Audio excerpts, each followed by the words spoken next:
Hi guys! I'm Abby, isang support worker dito sa New Zealand. For today's vlog, samahan niyo ako mag-unbox ng aking mga pinamili. Namiss nga ng mga bata yung ibang mga Filipino goods kaya nag-decide kaming mamili sa town. O diba mega hatak ako? Ganyan talaga pag sa town kami namimili. Sinusulit na nga namin yung pamimili sa town kasi once in a blue moon lang mag-match yung day off namin ni Daddy.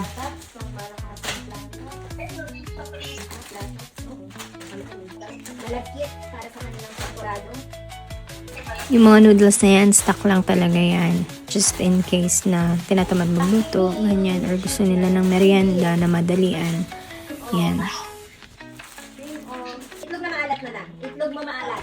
Baka nagtataka kayo guys kung sino kausap ko. Kabidyo ko nga pala yung nanay ko during that time.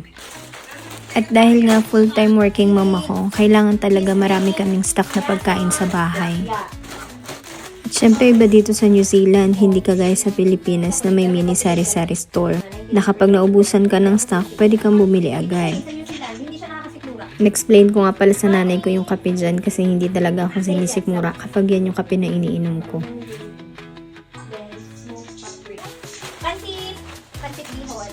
Pansit canton. Palabo. Toyo at suka. Chili sauce. Patis. Nor. Liquid seasoning. UFC. Tamis ang ketchup. Ayaw ni Waki ng ketchup dito kasi ano siya, tomato ketchup. Tomato ketchup. Kaya bumili ko ng UFC. Gusto na yan. Kasi banana ketchup. Eskinol. Papaya eskinol. Likas papaya. Puputi pa kaya tayo. Si Daddy yan. Gusto niya pumunta. Nagaraya. Honey. Belong. Ang maganda ng sinabi. Nana. Mega sardines. Quail egg.